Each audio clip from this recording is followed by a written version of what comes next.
Hello everyone. Am I audible?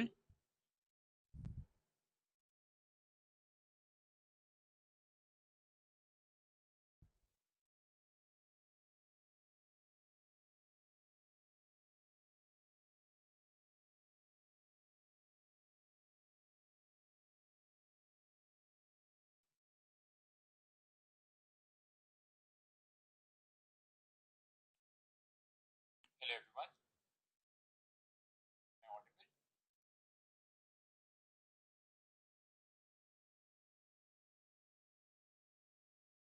So we are going to start in some time. I welcome you all to this session on reproductive physiology. So today we shall be going over the basics of reproductive physiology, and that will include the development of the reproductive organs, and that will also include the female reproductive system as well, and as well as the male reproductive system as well.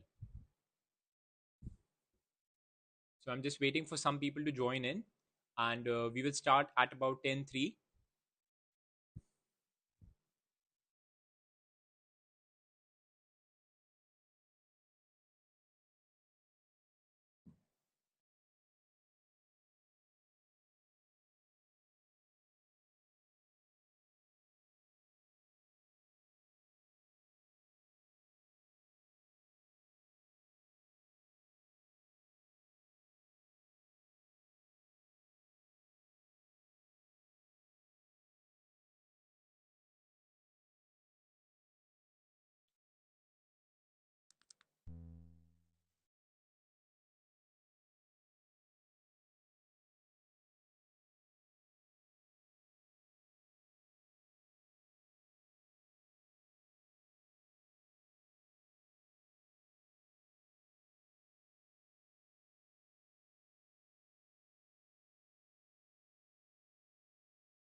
I think we should continue, should start now.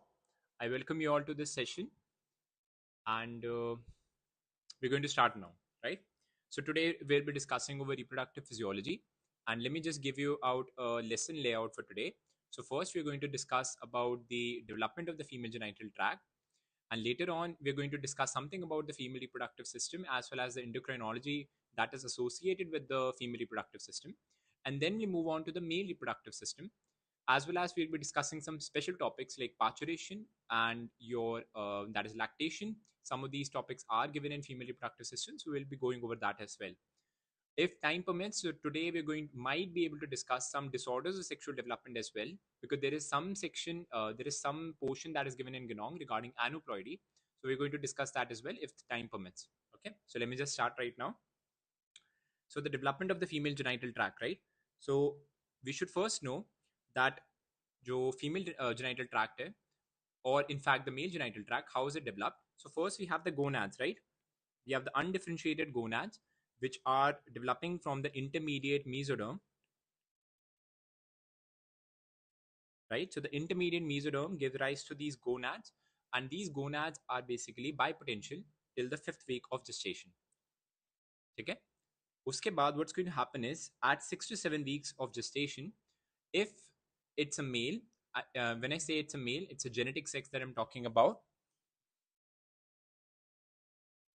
Thank you so much, sir. I just saw the message. Thank you so much. So we were on the bipotential gonad wala thing. So if it is a phenotype, if it is a genetic sex male, that is XY. So on X chromosome, that is on the short arm of X chromosome, P stands for parvus, that is shorter.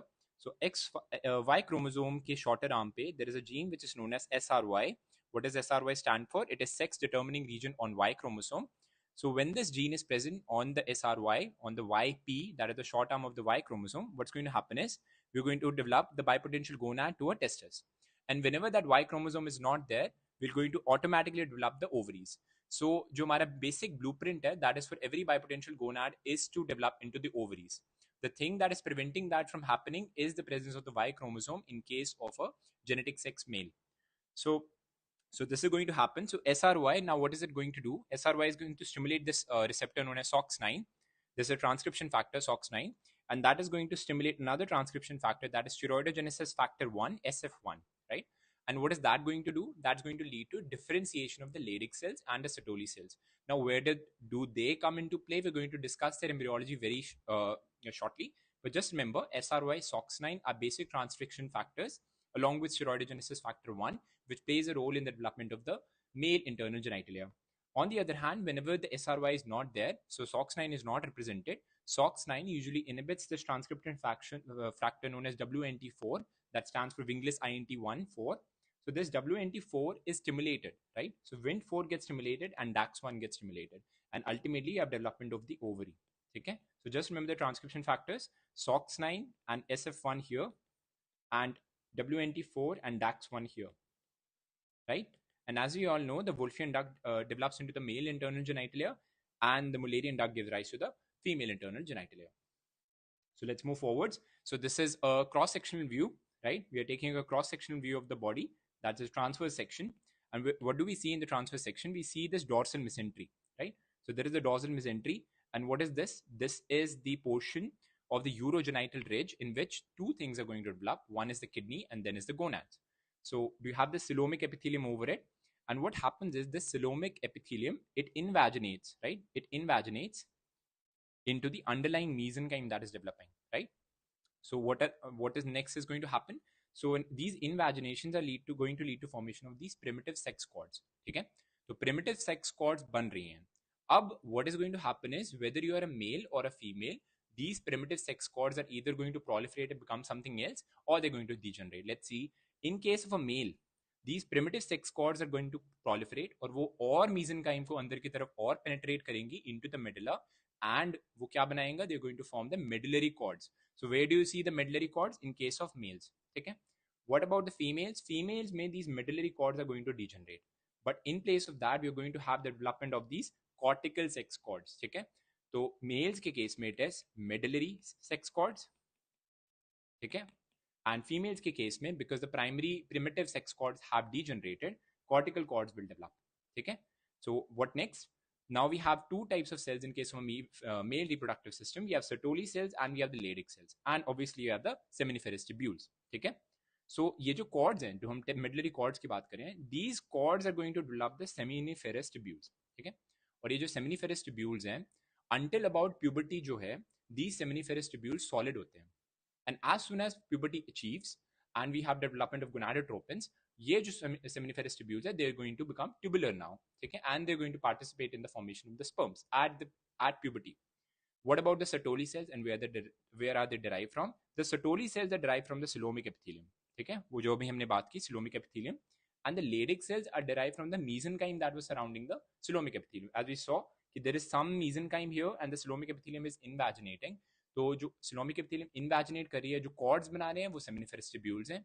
जो और coelomic epithelium ओवरलाई कर रहा है उसके ऊपर, that is going to form the Sertoli cells, and जो Leydig cells है they are derived from the mesenchyme. What about females now? Females में हमने देखा मिडलरी कॉर्ड्स डिजनरेट करे जाते हैं, कॉर्टिकल कॉर्ड्स डेवलप करेंगे, ठीक है. And these cortical cords initially they are like cords proper, then these cords are going to actually fragment and give rise to these follicles, and we know कि females में obviously the ovary has follicles, ठीक है. So that is what is happening. Now let's move forwards. Something about lionization, that is X inactivation. Usually this theory क्या कहती है? In case you are a female, one of your X chromosome at random, mind you, we don't know which one, but at random one X chromosome gets converted to heterochromatin, ठीक है. And this पूरा process is known as lionization, also known as X inactivation, ठीक है. Very important, ठीक है.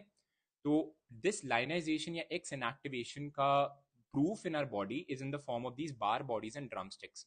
So we see this bar body, yeah, that is a one portion of the heterochromatin in case of XX. So simple rule ये है कि जितने मान लो if there are 2X present, there's going to be one bar body. If there is 3X present, there's going to be two bar bodies, right?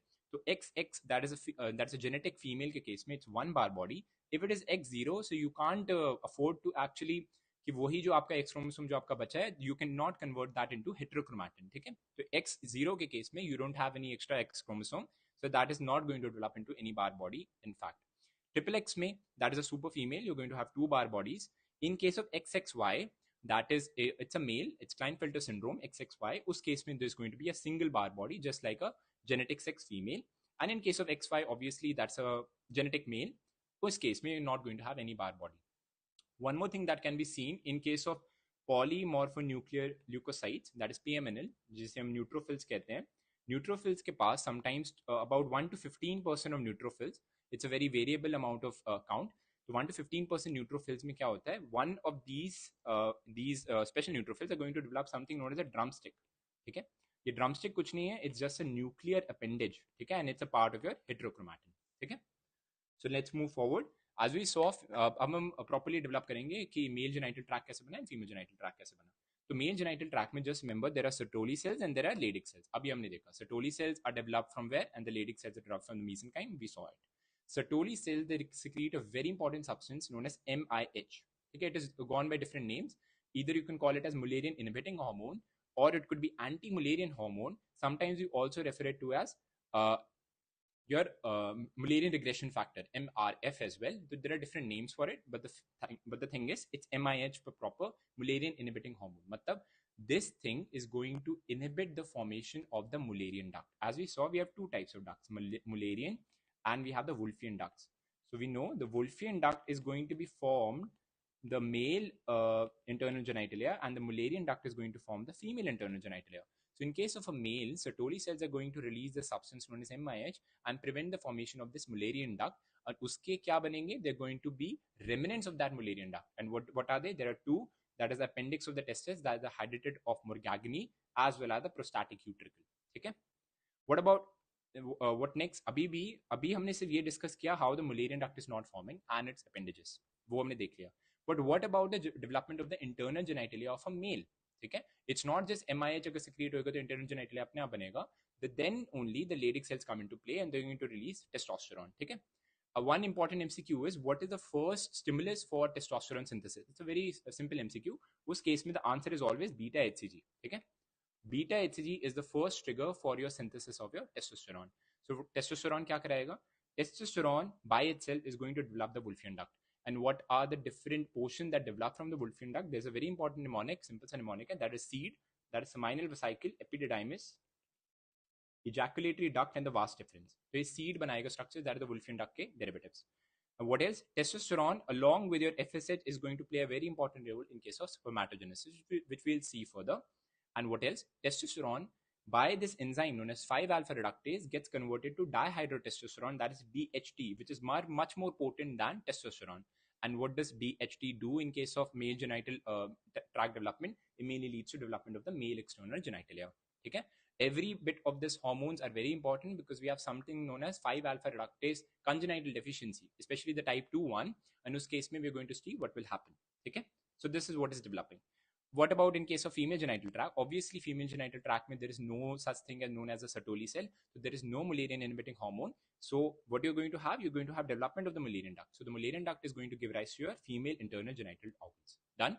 One more MCQ is the lower 1/3 of the vagina is not developed from the Mullerian duct. What is it developed from? It is developed from the sinovaginal bulb, which is a part of the urogenital sinus. Okay? The urogenital sinus. Very important. Okay? And obviously there is no Wolffian duct in case of a female, but the Wolffian duct के, however, there are remnants, and there are काफी सारे remnants. Mainly what I want you to remember is these ones, that is epiophron and paraophron. Okay? Or sometimes mesonephric duct का remnant is known as a Gartner's duct, and when that gets जब वो block हो जाता है और उसमें secretions बनती हैं, then obviously you get a Gartner's cyst, right? And that you have to differentiate from a cystocele. वो अभी हम discuss नहीं करें, and that is a part of gynecology, right? Right. And obviously, whenever there is no DHT, the external genitalia, that's going to look like a female. All right.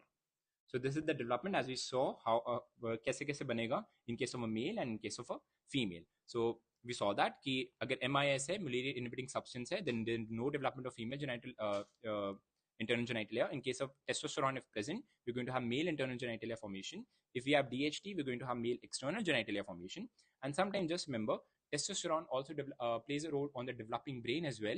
So whenever testosterone is there, so you're going to develop masculinizing effects on your behavior. Okay? And that is very important in case androgen is given to a pregnant female. So, and if she's having a baby who's a female, right? तो उस case में that amount of androgens might play some role in the development of that kid's brain as well. ठीक है? And what about the females? Females में हमने अभी देख लिया that what will happen. We have development of the female internal genitalia because we don't have any Mullerian inhibiting substance. We're going to have the development of female external genitalia because we don't have any DHT as well. Okay? So that is the thing. Now going to move forwards. Paramesonephric duct, we know क्या क्या बना सकता है वो. Basically, it has different parts. You have the first vertical part, then you have the second horizontal part, then again you have the third vertical part. And what is it going to form? Different portions. And obviously this portion is going to fuse, and then we're going to have a uterus and a cervix. Okay? And just remember, when we'll study in gynecology further on, we have something known as your horizontal fusion defects when this is defective. Okay? And then there is one more thing that happens us case mein. We have something known as vertical fusion defects. Whenever this portion of the Mullerian duct, it fails to unite with this urogenital sinus, you might either have a transverse vaginal septum or you might have an imperforate hymen. So those are going to be discussed in those sections only. Okay? External genitalia we already seen, and how does it form. Okay, so let's just see the different homologous organs. In case of labioscrotal swellings, male के case में it's going to form the scrotum. In case of females, it's going to form the labia majora. In case of the urogenital folds, it's going to form the ventral aspect of the penis. In case में going to form a labia minora. I might be having some diagrams. Yeah, so this is the diagram I want you to show. In case में there is something known as genital fold and there is something known as genital swelling. Just remember the genital fold is the one which is going to form this labia minora. Whereas in case of males, it's going to form the ventral aspect of the penis. Just remember this genital tubercle which is present over here at the top, it's going to form the clitoris in case of your females. Okay? So that is the genital tubercle. So in case में genital tubercle would form the penis in case of males and the clitoris in case of females.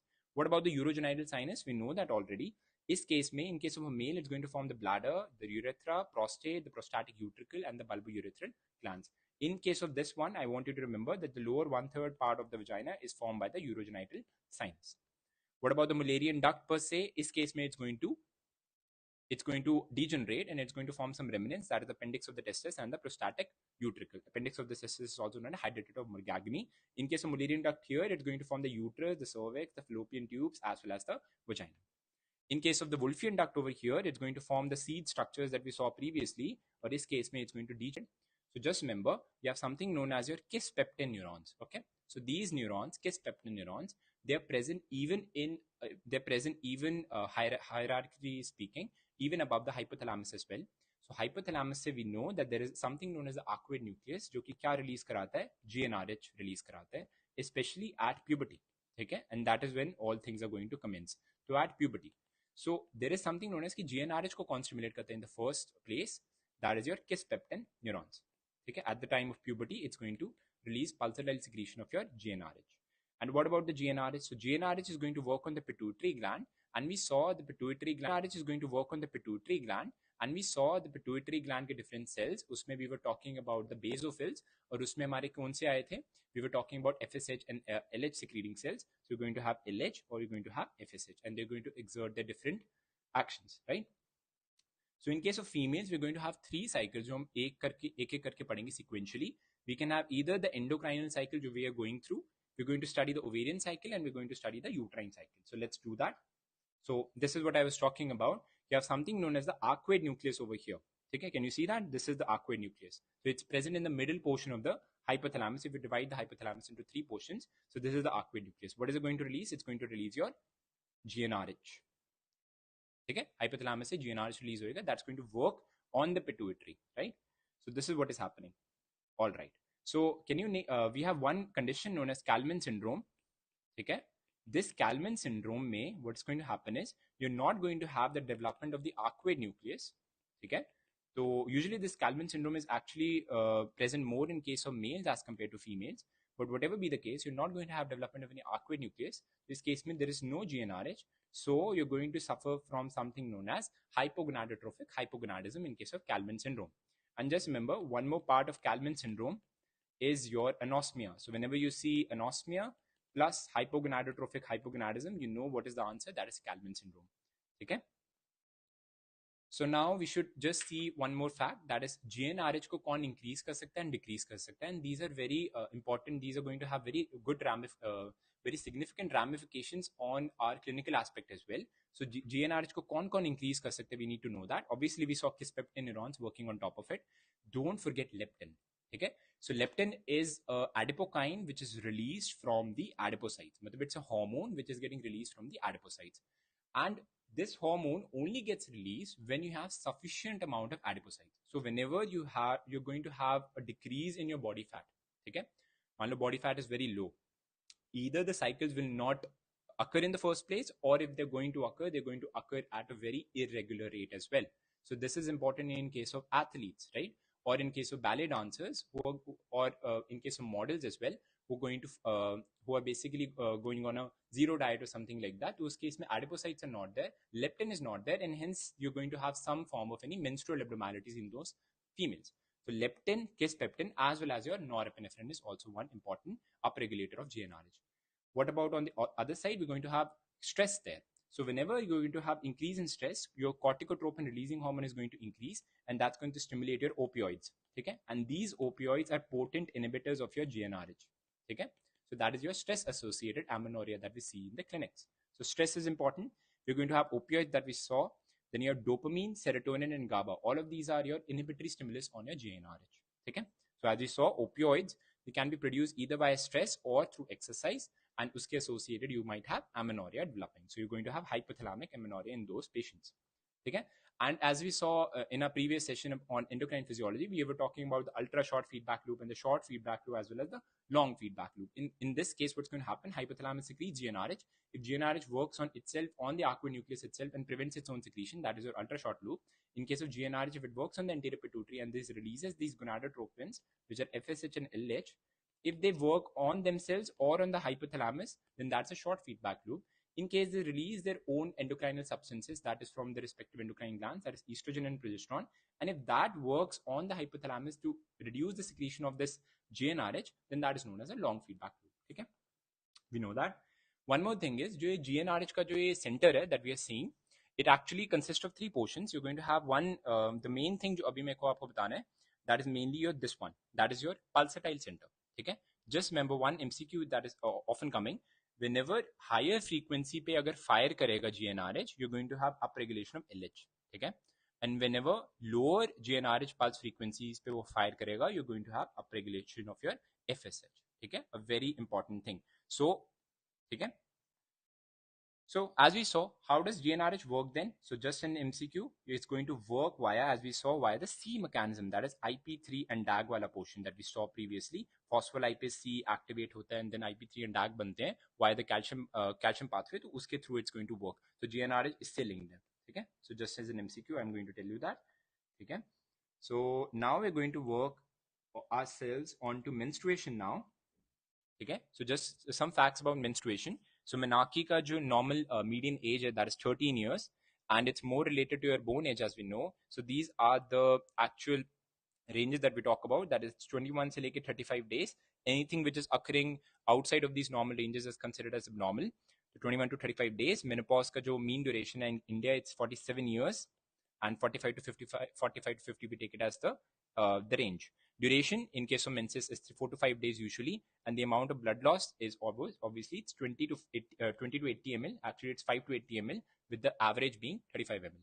Okay, right. So we saw that. Now we're going to discuss something about the different cycles that we talked about. So उससे पहले let me just tell you something about oogenesis.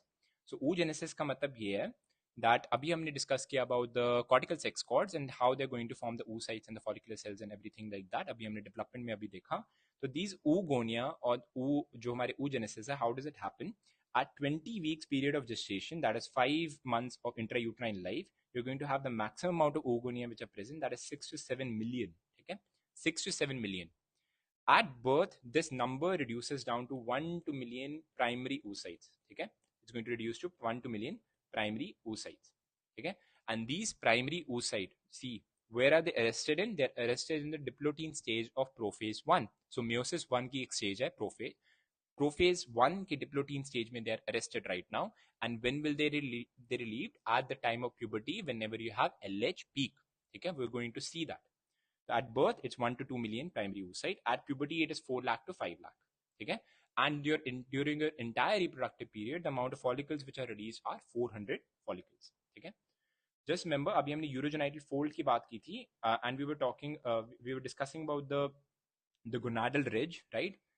तो just remember, जो germ cells हैं which we are talking about अभी, oogonia वगैरह या कोई भी हो, whether it be the oogonia or the seminiferous tubules या spermatozoa, these germ cells are actually not derived from the intermediate mesoderm. Actually they're deriving from the primitive streak. So primitive streak से migrate करते हैं along the allantois with the substance known as stellophoron, and then they come on to lie at the urogenital ridge. ठीक है? So now we're going to discuss the follicles right now. So just remember इससे पहले that antral follicle tak. So what do you have? You have something known as first as a primordial follicle. See the structure first. It's a primary oocyte. Okay? It is covered by a single layer of these granulosa cells. That's a primordial follicle. This primordial follicle now develops into something known as a primary follicle. So what is this primary follicle? It's again a primary oocyte